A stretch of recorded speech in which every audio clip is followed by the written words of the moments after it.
Okay, so in the first class, what we did was we went with an overview of the sutra for those of you who are joining us for the first time. And I thought I would just repeat what we did in the first class quickly. The outline of the sutra goes like this. This sutra is requested by Manjushri Bodhisattva, who asked Shakyamuni Buddha because he wanted to know more about different Buddhas and their vows. And this is really interesting for me because it really gives an insight into the importance of vows. So I have several questions before I go back into the outline. I have several questions for people who just joined us to think about. First of all is the title of the sutra itself. It talks about medicine. I want people to think about what is the medicine that's referred to in the sutra, and then the role of the medicine, and then who is the healer? Who uses the medicine to heal? Okay, so there's first the medicine, and then the second one is the healer. And then the third concept I want people to have in their minds as we go through the sutra are about vows. Because vows play a central role in this sutra. And as we go through the vows, I hope the whole concept of vows will become clearer. Because vows is a concept that's thrown at us from all directions in Mahayana Buddhism. We talk about vows like we take the concept of vows for granted. But how much do we know, or how much do we know how to use vows in order to practice? I have let me see, where is my folder? This folder. Okay. There's the Master Buddha class, pictures. Let me show you a picture of a poster that I made to illustrate what vows are. Okay, let me see if I can increase so you can see the bottom. Okay, so I call this pratibhasa. In Sanskrit, it means vows. Okay, and the image is a girl. It can be anyone, someone sitting down, maybe in meditation, and then there's a light shining, and I don't have to explain. This is self-explanatory. Yeah. So, vows, intention.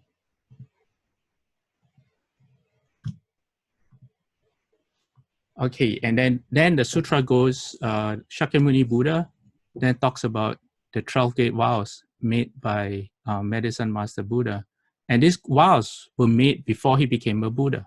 Just like Amitabha Buddha in the longer sutra on Amitabha, the Infinite Life Sutra, I believe. It's where Amitabha Buddha made the 48 vows before he became a Buddha. So here is similar in this sutra. Medicine Master Buddha, before he became a Buddha, he made these 12 great vows. And it's actually through the vows that he made that he became a Buddha. And then Shakyamuni Buddha introduced two bodhisattvas that are always with Medicine Master Buddha. They are universally radiant sunlight bodhisattva, and the second one is universally radiant moonlight bodhisattva. So sunlight and moonlight. And just like Avalokiteshvara or Guanyin Bodhisattva and Great Strength Bodhisattva helps Amitabha Buddha in the Western Pure Land, in Medicine Master's Pure Land, which is in the East, he has Moonlight Bodhisattva and Sunlight Bodhisattva that helps him. And then the Shakyamuni Buddha talks about the benefit of hearing the name of the Buddha in former lives, meaning, okay, and this is a bit weird, meaning in your past lives, if you heard Medicine Master Buddha's name, then in this life, you get a lot of benefits. So if you're not sure if in your past lives, if you ever heard Medicine Master Buddha's name, then this life now you get the chance. And then you reap the benefits in your next life. And also this life too. And then and Shakyamuni Buddha then talked about how Medicine Master Buddha, when he became a Buddha, okay, this is after he became a Buddha, he contemplated all the sickness and suffering in the world. And he had this wish to dispel all the sickness and suffering. So this is where we ended in our first class. And I also showed some photos of what you see right now in front of you on your screen is one very famous statue of Medicine Master Buddha. He holds on his left hand, which is on your right of the screen, he's usually depicted holding a medicine bowl or a plant. The plant exists till now. It's called a myrobalan plant. It's a medicinal plant. It has 4 different plants in the same family, 3 of which are used as medicine by combining all 3. Yeah, you can Google yourself. Yeah. Okay, we have a message in the group chat. This was sent to me. It says, Ms. Yap says, medicine is within yourself, healer, probably ourself with the practice of chanting with the Buddha. Not bad. What do people think? Okay, so Ms. Yap says that the medicine is within yourself. Medicine is within yourself. Yeah, yes and no, I would say. Yeah, and then the healer is probably ourself with the practice of chanting with the Buddha. That would be one way of practice. Okay, let me show you some other images of Medicine Master Buddha. I have some really nice, awesome new photos that I just found just before the class. First, let me show you Vaidura. Vaidura is lapis lazuli, which is synonymous with Medicine Master, and is blue. Look at the mineral right in front of you. It's really blue. And Medicine Master Buddha is usually shown with a blue body. And let me see what's next. This is another photo of the mineral. Okay, this is a, I'm not sure what you call this. Is it a tapestry of Medicine Master Buddha? And then, okay, we all seen this. This is a Japanese version or interpretation of what Medicine Master Buddha looks like. He looks very strict over here. His arms are in different positions, but his left hand is still holding the medicine bowl.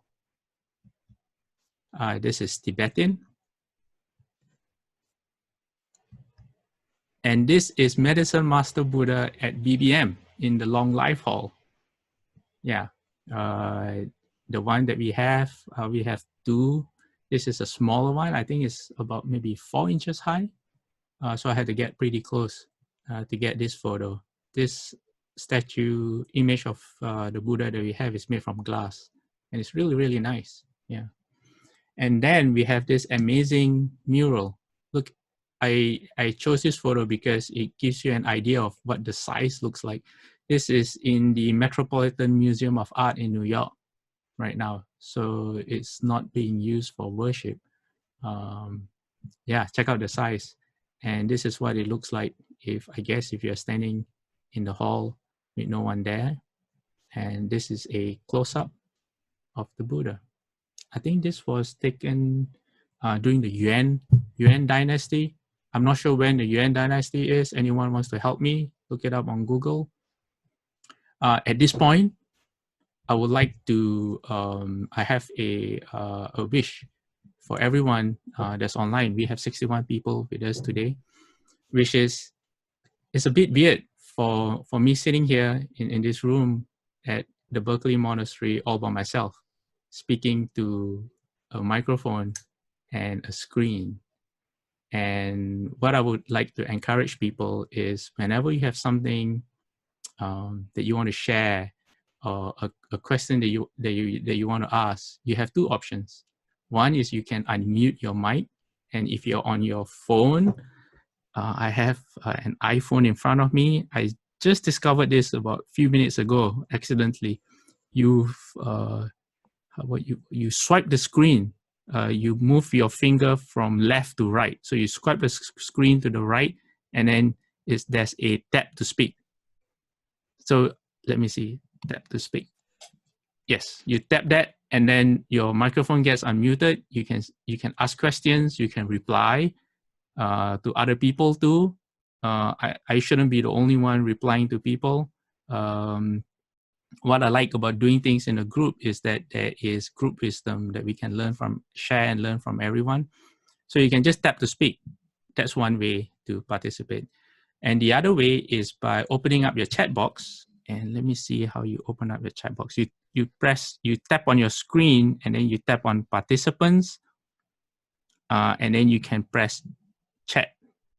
On the bottom left of your screen, you will see chat. You press that, a chat box comes up, and then you can chat with everyone, or you can chat privately too. If you want to be naughty and you just if you're in a classroom and you pass notes without the teacher knowing, you can chat privately with people, or you can send your chat to everyone.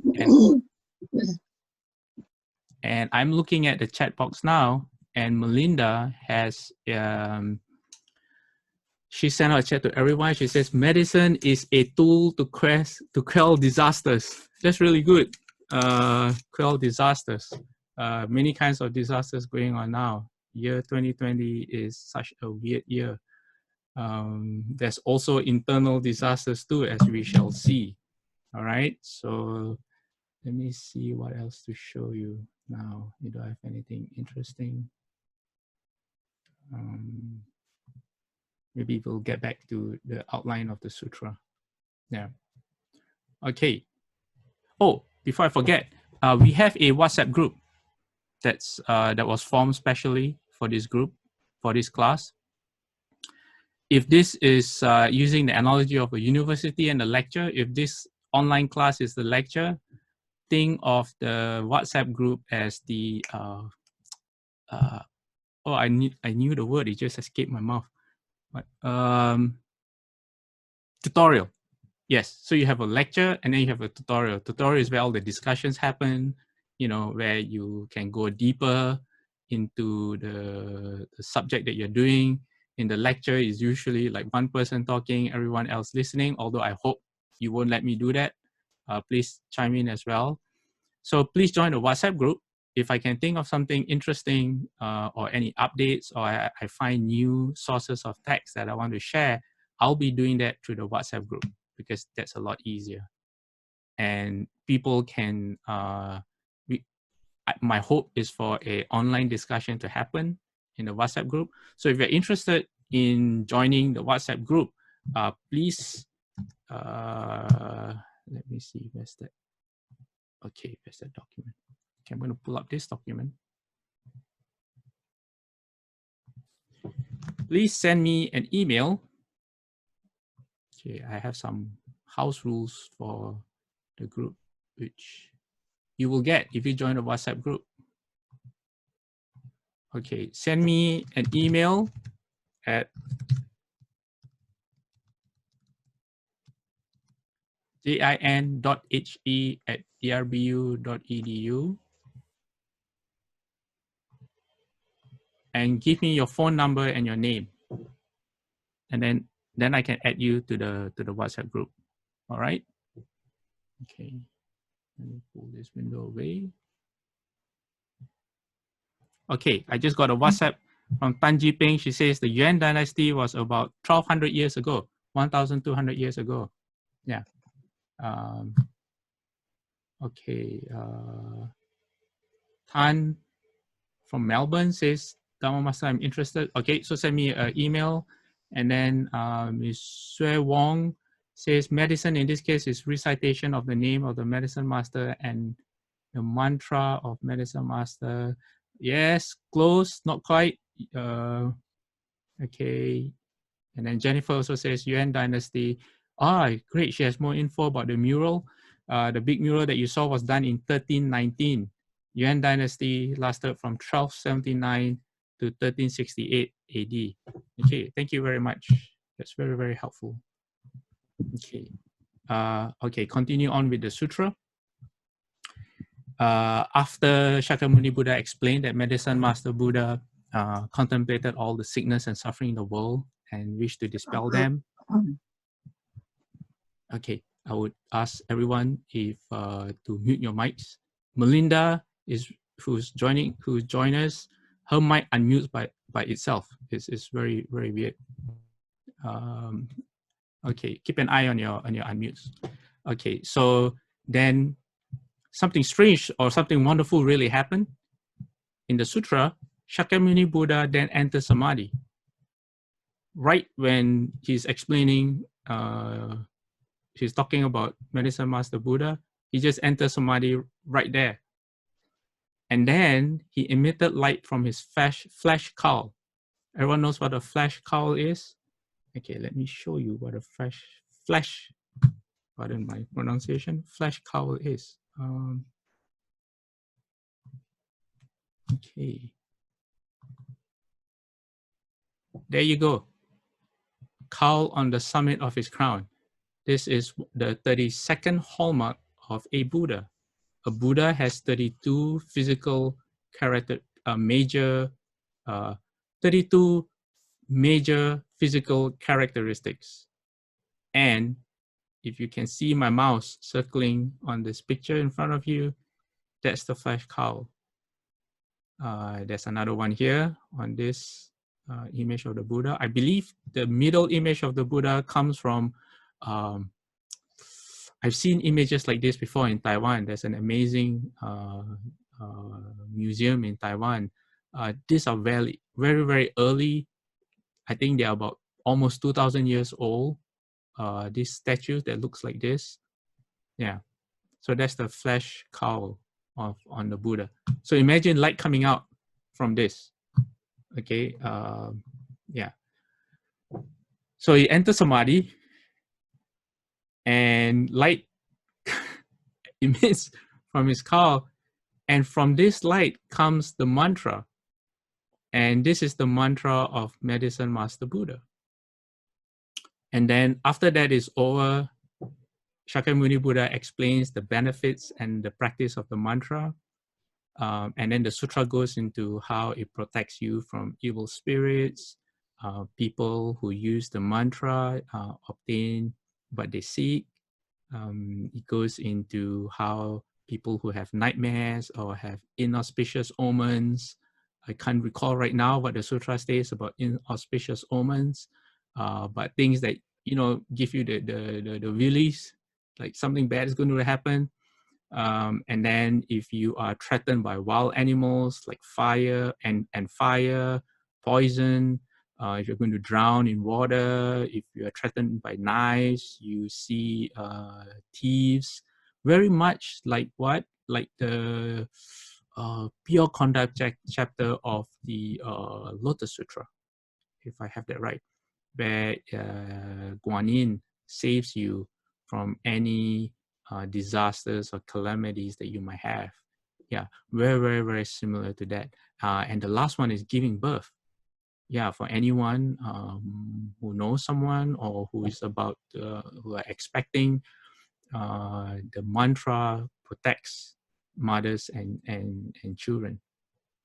And then Shakyamuni Buddha tells the assembly that this sutra is really difficult to understand, and that only bodhisattvas destined to Buddhahood in one life. That means you are at the above the 10th stage, 10th ground of the bodhisattva. In one life can understand it. Yeah. Okay, Tan Ji Ping says she has a correction on WhatsApp.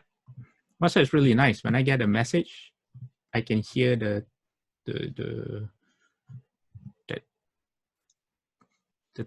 ringing thing, the tung tung on my headset, and straight away I can see. What does it say?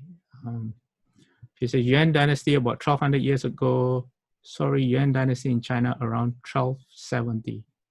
Okay, thank you for that. All right. Yeah, coming back to the sutra. Yeah, so Shakyamuni Buddha says the sutra is difficult to understand. So what hope do we have? We'll see. We'll find out when we get through the sutra, and with everyone's combined wisdom, you know, hopefully we'll get close. Who knows, right? Okay.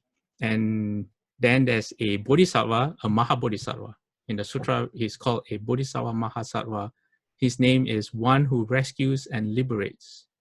That's his name. Sounds a lot like Earth Store Bodhisattva, what Earth Store Bodhisattva does. He started describing the benefits for the sick and dying. And what if you have a relative or a friend who is sick and dying, in the sutra, he explains what you can do to help them, to save them. And then the next part of the sutra, Ananda then asks the Buddha, he says, okay, like, imagine sitting in the assembly up to this stage and everyone's talking about the benefits of the practice of Medicine Master Buddha. The Buddha's given you his 12 great vows, and I'll give you a hint about a vow. It gives you an insight into how he became the Buddha. Okay, and we'll come back to that. Okay, and so Ananda asks, so how do we practice? How do we worship and make offerings to Medicine Master Buddha? Because Medicine Master Buddha was not at the assembly. You don't see him. It's just Shakyamuni Buddha telling the whole assembly about this Buddha from the Eastern Pure Land, from the East. Amitabha Buddha is in the West, and this Buddha is in the East. So Ananda asks, how do we worship and make offerings? Why? Because this is the practice of how you get the benefits that the Buddha has talked about. Okay, and then the sutra then goes into a twist where it talks about the 9 kinds of untimely deaths. 9 really not pleasant ways to die, which people don't really want. Most people, they want to die surrounded by their loved ones. They want to go in their sleep. They want to go without knowing that they're going to go. Or unless you practice the Pure Land, then knowing when you're going to go is like really good. So the Buddha talks about the 9 kinds of untimely deaths. And why he talks about this is because if we know that there's these things that could happen, we can use the sutra to practice and prevent these things from happening. Yeah. And then in the last section of the sutra, you get the 12 great Yaksha generals. I'll come to who are Yakshas in a moment. So we have these 12 great Yaksha generals. For now, before I go into detail, think of Yakshas as like really, really fierce beings. Like really, really, really fierce. Like if you go into, let me see, say like Chinatown in New York, San Francisco in the 80s, in the late 70s, the 80s. I wasn't there, but I've seen the movies. I can imagine. Think of the gangsters there, people who don't care about you, who don't care about your safety. Yeah. So the 12 great Yaksha generals who by themselves each command a retinue of all different kinds of Yaksha spirits. What they did was they pledged their protection. They told the Buddha, they said that they will protect all the cities, the villages, the countries and forests where the sutra circulates, and where people accept and uphold Medicine Buddha's name and makes offerings and worship.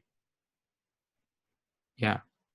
So Yakshas, in my notes, what I have here is they are really fierce, monstrous beings, often possessing great power. Usually, I would say possessing great power, definitely more power than we have.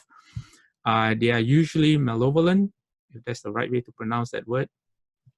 But when tamed by the Buddha or one of the Arahants or Arhats, they can become protectors of the Dharma. Meaning, they get influenced by virtue and kindness. And then in this capacity, once they are turned, an army of Yakshas, let me see. Yes, this is very interesting. There's a story about in the Tawa Timsa heaven where the gods led by the Jade Emperor god, fights against the Asuras.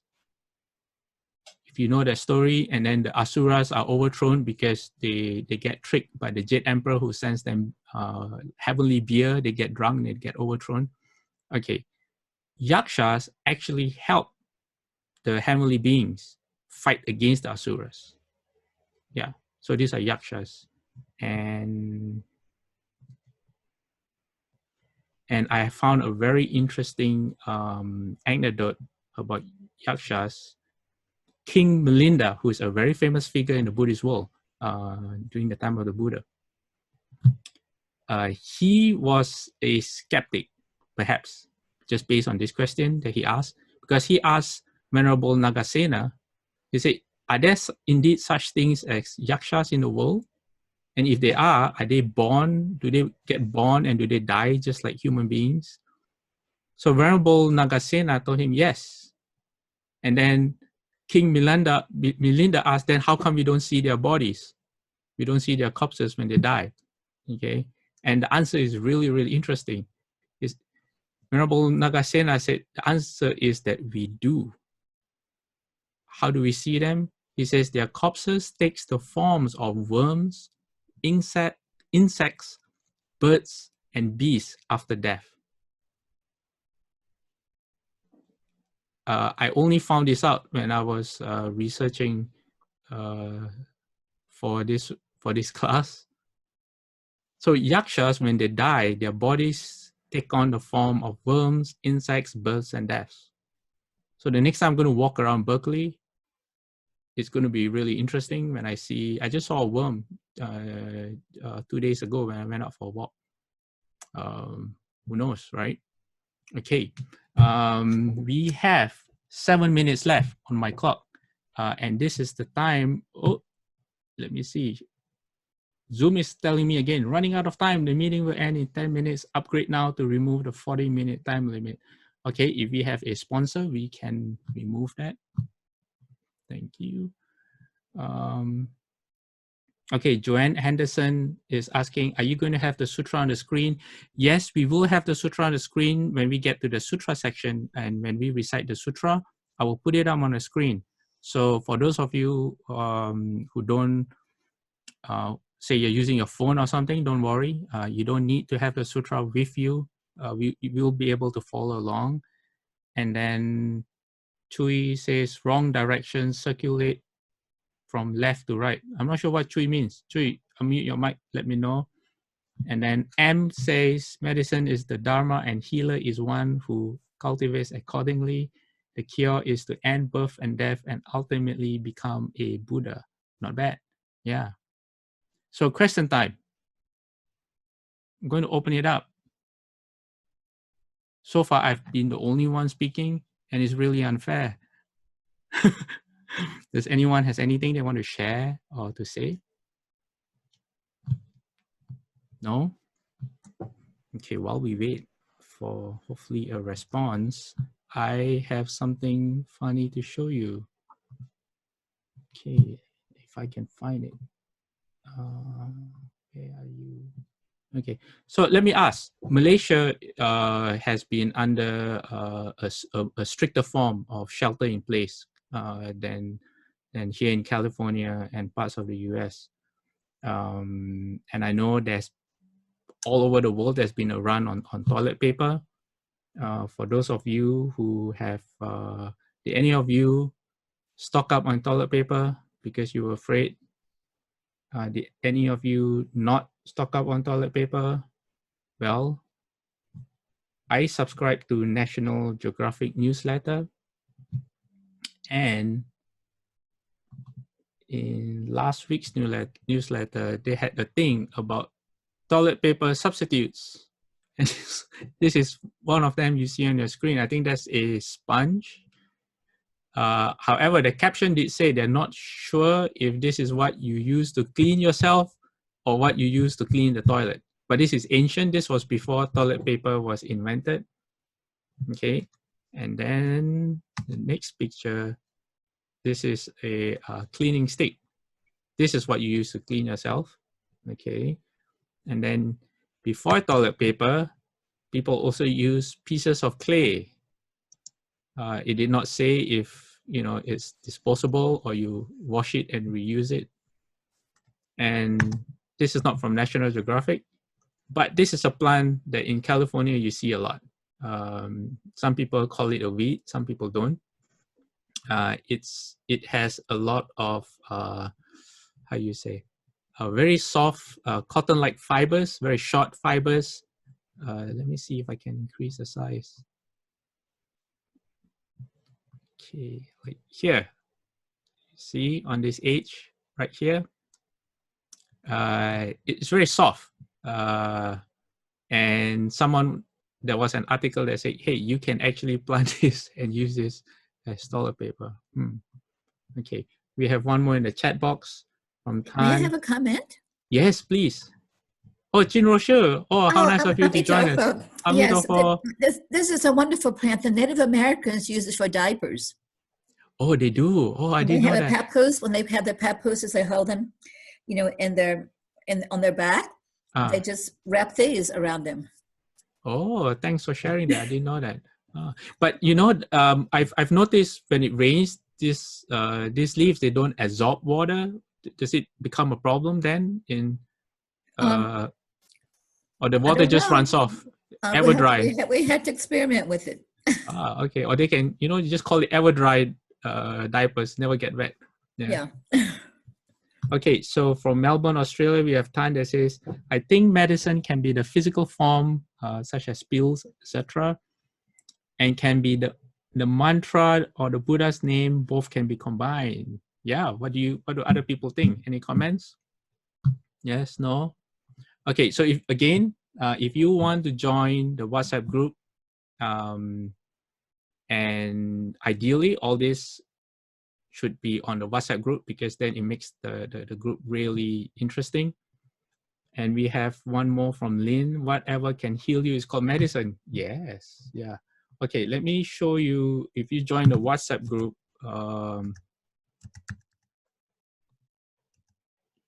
it's the house rules. We have some house rules. So I just wanted to give you an idea about what kind of group you'll be joining. Let me see if I can increase this, make it easy to read for everyone. So we ask that,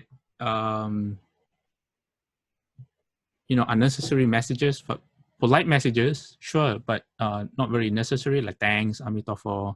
I discovered emojis a few months ago. I didn't know that you can like thumbs together emoji and all that.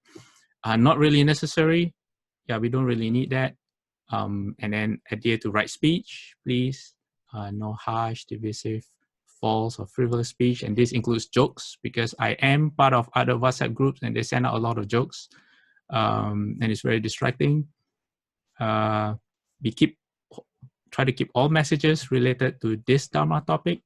So even like COVID-19, the virus news, no politics or non-Buddhist news and videos.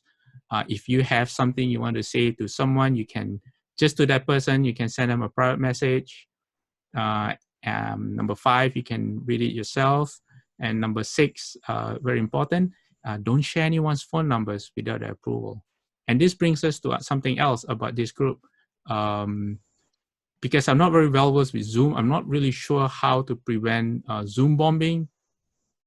I'm not even sure if people care about Zoom bombing us, but don't share the link to the class. If you find that anyone wants to join the class, send them to the Berkeley Buddhist Monastery website, and I'm going to put the website here.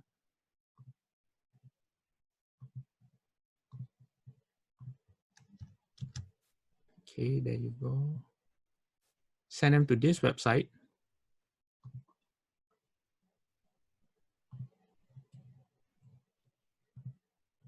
And ask them to register, or ask them to send me an email. My email is again,